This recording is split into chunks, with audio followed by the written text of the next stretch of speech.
قد افلح المؤمنون، بے شک فلاح پا گئے ایمان والے۔ کسی بھی پارے کا شروع بڑا اہم ہوتا ہے اور پیچھے سے جڑا ہوتا ہے۔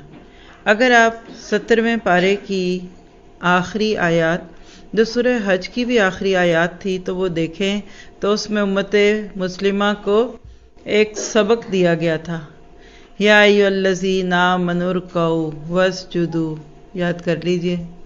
اور ایک پورا پیکج تھا 4 نکاتی ایجنڈے کی صورت میں کہ تم نے اب دنیا میں آنے کے بعد کرنا کیا ہے۔ اللہ نے تمہیں انبیاء کرام والا کام دیا، نبوت تو ختم ہو گئی لیکن کار نبوت ابھی باقی ہے، لہٰذا اس میں ایک بڑا خوبصورت سا پیغام تھا کہ اپنے مقصد کو پہچانو۔ جب تک امت مسلمہ اس کام کو کرتی رہی، جب تک امت مسلمہ کو یہ فکر تھی کہ ہم اس دنیا میں اپنے لیے نہیں دوسروں کے لیے لائے گئے، تب تک دنیا صاف ستھری اور خوبصورت تھی۔ لیکن جب سے امت مسلمہ آرام پسند ہوئی، بلکہ سوئی گئی، خواب غفلت میں پڑ گئی، اپنی پڑ گئی، ذاتی زندگی اجتماعی زندگی سے بہت آگے چلی گئی اور لوگوں کے لیے جینے کی بجائے اپنے لیے جینے لگے، تو یہ دنیا بہت گندی ہو گئی۔ اسلام کا جو بہت بڑا تقاضا ہم سے ہے، آپ کو سورۃ مائدہ کی تفصیل میں بتایا تھا، اور وہ کیا تھا کہ اسلام 4 چیزوں کی حفاظت چاہتا ہے۔ یاد ہوگا آپ کو، جہاں حدود کی بات ہوئی تھی وہاں بتایا تھا کہ مال دوسروں کا محفوظ رہے تو اس کے لیے چوری کی حد لگا دی، اسی طرح جان محفوظ رہے، جان کی حفاظت، تو قتل کے بدلے میں قتل، تو نسب کی حفاظت، یعنی ہر پیدا ہوتے بچے کو پتہ چلے کہ میں کس کا بچہ ہوں، کون میری نانی، کون میری دادی، کون میری ماں، کون میرا باپ ہے۔ اور اسی طرح کی بہت ساری چیزیں اللہ سبحانہ تعالیٰ نے اسلام میں رکھی ہے، لیکن آج نسب خراب ہو گئے۔ جس مہذب دنیا سے آج میں اور آپ بڑے متاثر ہیں، اور وہ مہذب دنیا جس کو اگر ہم دیکھیں کہ جدھر ہم گھر بیچ کر بھی جانے کو تیار اور جدھر جانے کے لیے پر تولتے ہیں، وہاں آج نسب کی حفاظت نہیں رہی۔ اور چیزیں محفوظ ہوں گی لیکن نسب محفوظ نہیں رہا، تو آپ کو آج کے پارے کا موضوع اور آج اس کی شدت اور اس کی نوعیت بھی سمجھ آئے گی، اور ہمارا اس میں کیا کردار ہے۔ یعنی آج جو بات میں آپ سے کرنے والی ہوں، نمبر 1 رزق حلال ورسس بے حیائی۔ پھر اس میں آج ہم جو باتیں کریں گے اس میں ایمان کی حفاظت کیے بغیر نسب کی حفاظت نہیں ہو سکتی۔ جب ایمان کی حفاظت ہو جاتی ہے نا، تو نسب خود بخود محفوظ ہو جاتے ہیں، لیکن جب ایمان پیچھے ہو جاتا ہے تو اس کے بعد کیا ہوتا ہے، یہ ہم سب آج کے اس بارے میں پڑھیں گے۔ اگر آج کے دور میں ابراہیم علیہ السلام آتے تو آج کے دور کا بت بے حیائی کا بت ہے، تو یہ سارے ورڈز لکھتے جائیے، بے حیائی کا بت، اس کو توڑنے کی باتیں ہیں اس بارے میں۔ نیوڈیٹی کا بت ہے، گندگی کا بت ہے۔ جہاں بے حیائی ہوگی وہاں زنا ہوگا اور وہاں گھر خراب ہوں گے۔ جہاں کی عورت ڈسٹرب ہوگی وہاں بچے بگڑیں گے۔ تو یاد رکھیے، جس طرح عورت کے ظاہری فزیکل بینگ ہونے کی وجہ سے بچے پہ کوئی اثر ہوتا ہے نا، تو عورت کے روحانی طور پر بیمار ہونے سے بچے کی روحانیت پہ بھی اثر آتا ہے۔ آج ہماری تو کیفیت یہ ہوئی کہ ہم نے عورت کو تو پتہ نہیں کیا بنا دیا، کٹ پتلی، پری، شہزادی، اور بڑے بڑے بل بورڈز پر اس عورت کو ایسے کھڑا کر دیا کہ جیسے کوئی عفریت ہو۔ آتے جاتے ڈرائیوروں اور مردوں اور عورتوں کی نگاہوں کو خراب کرنے کی ہر ممکن کوشش کی، پھر عورت کو سجا سنوار کر باہر نکالا اور ایسی ایسی چیزیں اس سے کروائیں جو کام مرد کر سکتے ہیں۔ معذرت کے ساتھ ساری کمپنیوں سے بلیڈ کی اشتہار میں ایک عورت کی کیا ضرورت ہے؟ کاکروچ مارنے کے اشتہار میں ایک عورت کی کیا ضرورت ہے؟ لیکن آج حقیقت یہ ہے کہ گناہوں کے مختلف بہانوں کے نام پر ہم نے گناہوں کو عام کر دیا۔ آج انسان کیا کہتے ہیں؟ ہماری مجبوری ہے، کام نہیں چلتا، کپڑے نہیں بکتے۔ کیا بھلا آج تک کپڑے نہ بکے؟ جب تک انسان کے اندر ایمان نہیں آئے گا، تب تک نسب محفوظ نہیں ہوگا۔ آج کے اس پارے میں ہم پڑھیں گے قد افلح المؤمنون سے بات شروع ہوئی۔ پچھلے پارے کے اینڈ پہ جو پیغام امت مسلمہ کو دیا تھا اسی کو بڑھا دیا کہ دیکھو واقعی اگر تم یا ایھا الذین آمنو پہ آگے ہو تو پھر تم ضرور ہی اپنے مقصد کو یاد رکھو گے۔ اور یہاں پھر اگر آپ کو میں پارا ایک سٹریچ میں دوں اپنے ٹاپک کے ناطے سے تو سورۃ مومنون کی پہلی آیت قد افلح المؤمنون۔ کامیابی ملے گی تو ایمان سے ملے گی، آپ جتنا مرضی پڑھ لیں، لیکن فلاح، کامیابی، سکسیس امت مسلمہ کو کب ملے گی؟ جب وہ ایمان میں بڑھیں گے۔ پھر آیت نمبر 5 میں لِفُرُوجِهِمْ حافظون کہہ کر اللہ تعالیٰ نے بتا دیا کہ ایمان کے جو انگریڈینٹس ہیں، جب آیت شروع ہوگی تو وہاں آپ کو تھوڑا تعارف کراتی ہوں، تو وہاں شرمگاہوں کی حفاظت کیے بغیر آپ نسلوں کو محفوظ نہیں کر سکتے۔ پھر اسی صورت کی آیت 51 میں رسولوں کو مخاطب کر کے کہا گیا کلوا من الطیبات، تو رزق حلال اور نسب کی حفاظت سائملٹینیسلی۔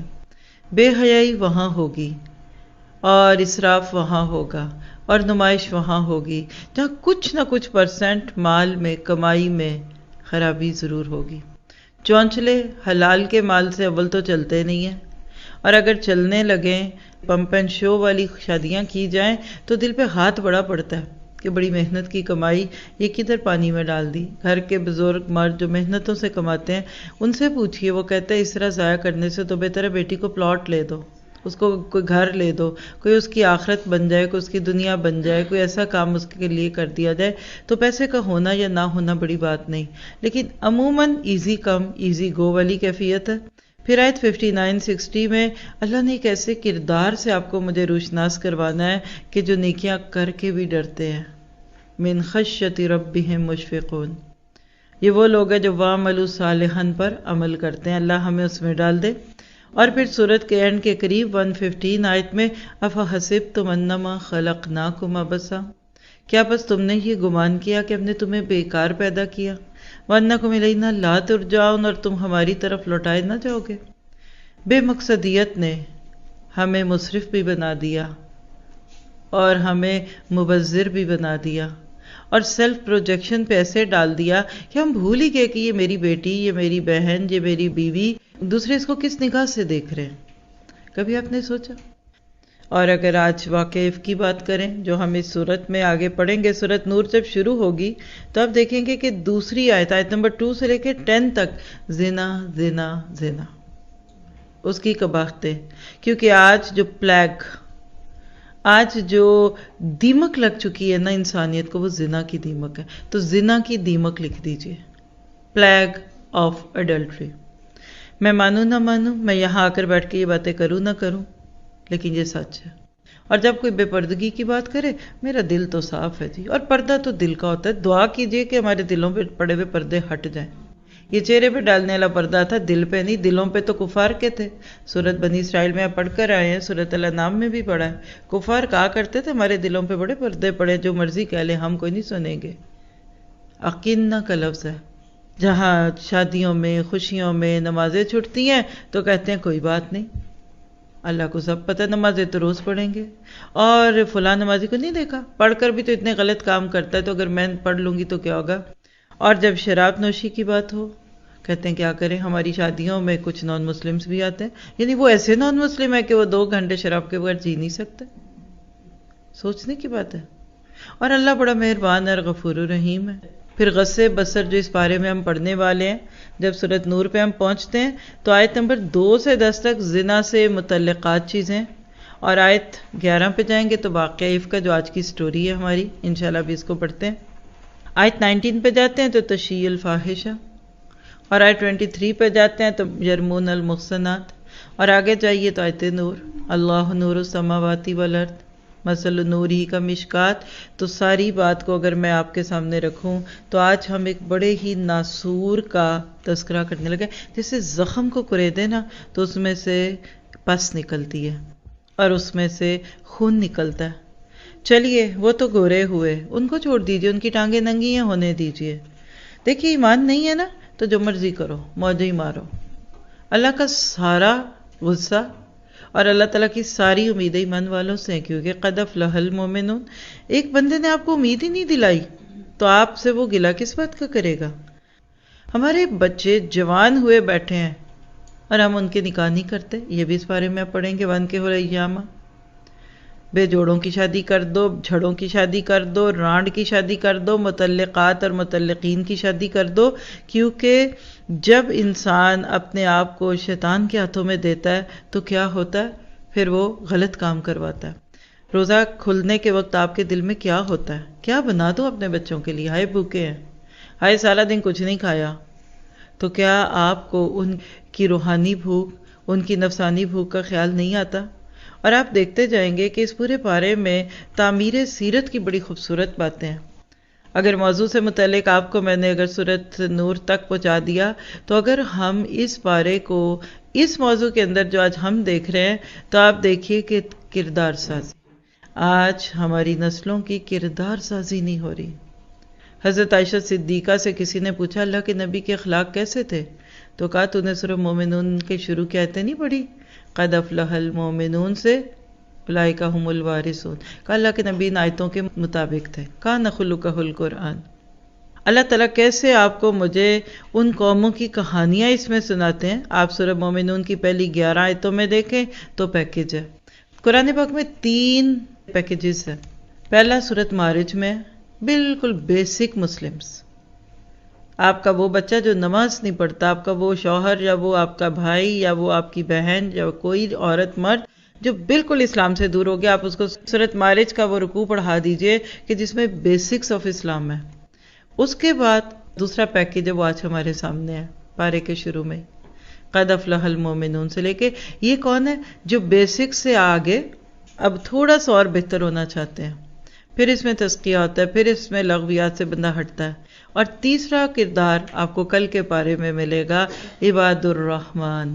یہ ہے دی ایکسیلنسی کے درجے پہ، یعنی گڈ، بیٹر، دی بیسٹ کے درجے پہ اللہ سبحانہ تعالیٰ لوگوں کو دکھاتے ہیں۔ پھر ہم اس میں پڑھیں گے آیت 51 سے 56 میں گناہوں میں ڈوبی ہوئی قومیں اور ان کی ہلاکت کا باب پڑھیں گے، اور اسی طرح سے اللہ تعالیٰ آپ کو مجھے اس بارے میں یہ بات تو یقیناً سوچنے پہ مجبور کر دیں گے کہ دنیا جو مرضی کرے لیکن مجھے اپنے آپ کو کیسے بہتر کرنا ہے۔ آج ہمارے ہاں کیا ہو رہا ہے؟ ابو یحییٰ صاحب ہیں، ان کا ایک آرٹیکل میری نظروں سے گزرا تھا جس کے ٹاپک نے مجھے اس کو پڑھنے پہ اور اس کے بارے میں سوچنے پہ مجبور کیا تھا، اور وہ کیا تھا کہ دلہن کی نمائش۔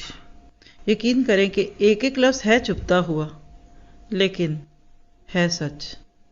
آج ہم اپنی دلہن کو، اپنی بیٹی کو اور ہونے والی بہو کو، اور اسی طرح سے اگر مرد بھی یہی چاہتا ہے کہ اس کی بیوی جو ہے وہ ویسی بن ٹھن کے دکھے جیسے کوئی ہیروئن دکھتی ہے، فلم کا گانا بالکل ویسی پکچرائز ہو، وہی ڈریس ہو جو کہ دنیا میں یعنی باقی چیزوں کی پبلسٹی کے لیے ہوتا ہے، تو وہ الگ بات ہے۔ لیکن اصل بات یہ ہے کہ ہم نے نہ ہیرو ہیروئن بننا، نہ یہ دنیا ایک سٹیج ہے، یہ دنیا سچائی ہے۔ آج ہمارے گھر آباد کیوں نہیں ہو رہے؟ یہ جو شادی خانہ آبادی ہے نا، اکثر جوڑے خراب ہیں، آج پریشان ہے، شادی کے بعد ان کو سمجھ نہیں آتی کہ ہمارے ساتھ کیا ہوا ہے، تو وہ یا تو نظر بد ہوتی ہے، یا حسد ہوتا ہے، یا خرابیاں ہوتی ہیں، اور اللہ کہتا ہے وَمَا أَصَابَكَ مِن مُّصِيبَةٍ إِلَّا بِمَا كَسَبَتْ أَيْدِيكُمْ، جو بھی تکلیف تم کو پہنچتی ہے یہ تمہارے اپنے ہاتھوں کا کیا کرا۔ کس طریقے سے ایک انسان اپنے ان خوبصورت اور اتنے پرسنل لمحوں کو لے کے چلتا ہے، یعنی اس میں وہ جو جملے تھے نا وہ اتنے کڑوے تھے کہ کیسے فوٹو سیشن والا آپ کی سجی سنوری دلہن کو دیکھ رہا ہوتا ہے، کبھی آپ نے سوچا؟ دیکھیے مجھے پتا ہے آپ کو میرے جملے اچھے نہیں لگ رہے، ہو سکتا ہے آپ سننا بھی چھوڑ دیں، لیکن کوئی بات نہیں۔ وہ کہتا نا کہ زہر بھی کرتا ہے کبھی کار تریا کی۔ ہم میں سے کوئی کسی اسٹوڈیو میں نہیں بیٹھا ہوتا، لیکن اس دن ہمیں لگ یہی رہا ہوتا ہے کہ ہم شادی کو پکچرائز کر رہے ہیں۔ کیا ہم آج ایسے وقت میں جب کہ پوری دنیا میں فتنے ہیں، پوری دنیا میں آپ کہہ لیجئے کہ کہیں بیماریوں کے فتنے، کہیں جنگوں کے فتنے، کہیں سیاسی فتنے ہیں، کیا آپ اور میں اس میں اپنا حصہ تو نہیں ڈال رہے؟ کیا ہماری زندگیوں میں کوئی ایسا بڑا کام نہیں ہے کہ جس کے پیچھے لگ کر ہم چلیں؟ کیا ہم اپنی خوشیوں کے موقع پہ سب کو بے حیا دیکھنا چاہتے ہیں؟ کیا ہم اللہ کے نبی صلی اللہ علیہ وسلم کی دور کی کوئی شادی نہیں ہے؟ حضرت خدیجہ رضی اللہ عنہا کی شادی، حضرت عائشہ کی شادی، کہتے ہو تو پرانے دور کی تھی، تو پھر دین بھی چھوڑنا پڑے گا، یہ بھی پرانا ہے۔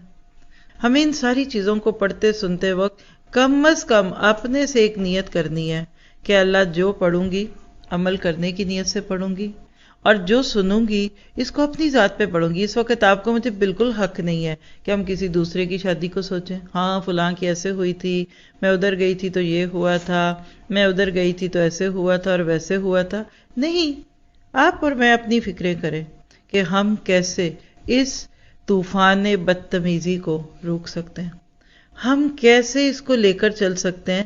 کبھی آپ نے، میں نے سوچا کہ جتنا زیادہ ہم اللہ کے نبی صلی اللہ علیہ وسلم کے بتائے ہوئے طریقوں سے دور ہٹتے جا رہے ہیں، ہماری زندگیوں میں خرابیاں نہیں آتی جا رہی؟ کیا آپ نے، میں نے کبھی نہیں سوچا اس چیز کو؟ اور ہم کیا کہتے ہیں؟ Majority is authority. آپ پڑھیں گے انشاءاللہ سورۃ مومنون کے بالکل دوسرے رکوع میں آپ کو دکھے گا، ایک امیج بھی آپ کو دکھاتے ہیں کہ کیسے آپ ایک بچپن کے کردار سے اٹھ کر جوانی سے بڑھاپے اور بڑھاپے سے آگے جاتے جاتے ہیں، لیکن کیا کیا جائے کہ ایسے وقتوں میں انسان اپنی زندگی کو بدلنے کی کوشش نہیں کرتا۔ تو آپ نے، میں نے آج ایک نیت کرنی ہے، اللہ سے دعا کہ اللہ اس دنیا میں جو پلیوشن پھیل گیا، جو گندگی ہے، جو خرابی ہے، اس میں سے میرا حصہ نکال دے۔ میں توبہ کرتی ہوں، میں اپنے حسن کی نمائش سے مردوں کے دلوں پہ بجلی نہیں ڈالوں گی، اور اگر کوئی مرد ہے تو وہ نیت کرے کہ میں اپنی بیوی کو خود دیکھوں گا، وہ میری ہے، اس کا حسن، اس کی آرائش، اس کی زیبائش، اس کی نمائش میرے لیے، میں دوسروں کو دعوت گناہ کیوں دوں؟ کیونکہ یاد رکھیے کہ ہر بندہ اپنے اپنے اعمال کا مکلف ہے۔ اگر آپ نے کسی کو مجبور کر دیا اور وہ مجبوری میں آپ کی رضا کے لیے ہوئی، کچھ دن بعد اس کو بھی عادت ہو جائے گی۔ اچھی بھلی باحیا بچیاں شادی کے بعد بگڑتی ہیں، اور پھر ایسا بگڑتی ہیں کہ اللہ کی پناہ محسوس ہی نہیں ہوتا۔ یہ جو قرآن کہتا ہے وَلَا تَبَرُّجْنَا، یہ کیا ہے؟ یہ آج تبرج کی وہ کیفیت ہے، بالکل میں ایسے سمجھتی جیسے کوئی اپنا سونا چاندی گھر کی مین دیوار پہ رکھ دے۔ بتائیں گے آپ مجھے، کیا کوئی بچے کا سونا آپ کا؟ آپ اپنے سارے یوروز لاکرز میں سے یا بینک سٹیٹمنٹس میں سے نکال کر اپنے گھر کے جو فرنٹ ڈور ہے اس پہ سجا دیں تو بچے گا؟ تو جب ہم نے یہ کچھ کیا تو کیا ہو رہا ہے؟ ضرورت ہے اس بات کی کہ ہم برائی کو روکیں۔ آج کیوں بے حیائی ہے؟ آج عزتیں کیوں لوٹتی ہیں؟ آج ڈرائیوروں کے ساتھ آپ کے بچے سیکیور نہیں ہیں۔ سورۃ نور کے بیچ میں آپ کو حدیں دکھیں گی، اور ان حدود پہ اتنا لوگ شور مچاتے ہیں کہ نعوذ باللہ اسلام سے زیادہ کوئی سخت اور سٹبن دین ہی نہیں ہے شاید۔ تو اپنا حصہ پہچانیے۔ آپ نے جو کچرا پھینکا ہے نا، اور آپ نے جو ریپر باہر پھینکا ہے گندگی میں، آپ اس کے ذمہ دار ہیں، باقیوں کو چھوڑ دیں۔ اگر ہر بندہ اپنے ارد گرد کی گندگی کو صاف کر لے تو ساری گلی، سارا محلہ، سارا شہر، اور ایک وقت آئے گا کہ دنیا صاف ہو جائے گی۔ اور انشاءاللہ ہم نے اس چیز سے آج اپنے آپ کو دور کرنا ہے کہ میرے کرنے سے کیا ہوتا ہے۔ یہ جو قرآن کہتا ہے وَلَا تَبَرُّجْنَا، تو کیا میرے تبرج سے بھی کچھ غلطی ہو رہی ہے؟ تو مجھے یہ نہیں کرنا، اور ہم نے گناہوں کے بہانے نہیں ڈھونڈنے اور دلہن کی نمائش نہیں کرنی۔ بدنا سورنا، زینت زیبت عورت کا حق ہے، اس کی فطرت ہے، دین اسلام میں اس پر کوئی پابندی بھی نہیں ہے، لیکن وہ مردوں میں نہیں اپنی زیبائش کو نمایاں کریں گی، اور عورتوں میں بھی ایک حد ہوتی ہے۔ آپ دیکھیے کہ آپ اس بارے میں پڑھیں گے کہ اپنے سینوں کو اپنی اوڑھنیوں سے چھپائے رکھو، تو جہاں اوڑھنی کا تصور ہی ختم ہو گیا۔ پھر کہتے ہیں کدھر ہے قرآن میں دوپٹہ؟ تو جیوبہن بخمرہن، یہ الفاظ کیا بتاتے ہیں؟ ہم نے پڑھا کتنا ہے؟ اور شادی بیاہ کا موقع ایک اجتماعی بغاوت کا موقع بن جاتا ہے۔ جیسے کہتے ہیں کہ اللہ تو سامنے آ، پھر دیکھتے ہیں، احتیاط نہیں ہوتی۔ اور خاص طور پہ دلہن اور ایک اسٹیچو، وہ دلہن جس کو آج اتنی ضرورت تھی، اور وہ دلہا جس کو آج اتنی ضرورت تھی کہ اللہ یہ گھر بنا ہے، یہ بنتا ہی جائے، بسا ہی رہے، یہ ٹوٹ نہ جائے، وہ اس وقت نہ جانے اپنے آپ کو کیا سمجھ رہے ہوتے ہیں۔ تو اللہ سے دعا کرتے ہیں کہ اللہ تعالی ہمیں اپنی حفاظت میں رکھے، شادی میں قرآن کا بس ایک ہی کام رہ گیا، اور وہ کیا ہے کہ رخصتی کے وقت اس کے سائے میں بیٹی کو رخصت کرو۔ کھلے قرآن کی بغاوت، اور وہیں قرآن کھول کر کوئی یہی پارہ ہی پڑھا دے تو سر جھک جائے، لیکن جو ہو رہا ہے وہ اس سے بالکل مختلف۔ بند قرآن کی عزت تو بڑے کرتے ہیں، آج بھی کرتے ہیں، غیر مسلم بھی کرتے ہیں، شیخ ہولی بک کبھی نہیں کو پھینکے گا نیچے۔ یہ ہے وہ صورتیں جس کی آیتوں کو نیکی عورتوں کے جسموں پہ لکھا کر ان کو سر عام نچایا گیا کہ تمہارا قرآن یہ کہتا ہے۔ تو ہم نے کیا کمی کی؟ ہمارا ایک ایک رنگ، ایک ایک روپ، ہماری ایک ایک چیز جس کو ہم اپنے ارد گرد اپنی بچیوں اور اپنے بڑوں میں دیکھیں، اگر اس کو ہم نہیں روکیں گے تو دوسروں کو تو حق پہنچتا۔ تو وہی حدیث صحیح بخاری کی 6243، جس مفہوم کو ہم نے پیچھے 5ویں پارے میں بھی دیکھا تھا، دوبارہ سن لیتے ہیں، شاید کہ آج ہمارا دل اس حدیث کی سچائی کو قبول کر لے۔ ابو ہریرہ سے روایت رضی اللہ عنہ، اللہ کے نبی نے فرمایا، اللہ تعالیٰ نے انسانوں کے معاملے میں زنا میں سے اس کا ایک حصہ لکھ دیا ہے جس سے وہ لامحالہ دوچار ہوگا۔ پس آنکھ کا زنا دیکھنا ہے، زبان کا زنا بولنا ہے، دل کا زنا یہ ہے کہ وہ خواہش اور آرزو کرتا ہے، پھر شرمگاہ اس خواہش کو سچا کرتی ہے یا جھٹلا دیتی ہے، یعنی یہ قربات زنا ہے۔ آپ نے 15 پارے میں کیا پڑھا؟ وَلَا تَقْرَبُوا الزِّنَا۔ وہ قربات تھی، ہر وہ چیز جس کے بعد زنا آسان ہو جائے۔ تو کیا یہ آج جو ہم دیکھ رہے ہیں، کیا یہ قربات نہیں ہے؟ اللہ تعالیٰ ہمیں بچا کے رکھے۔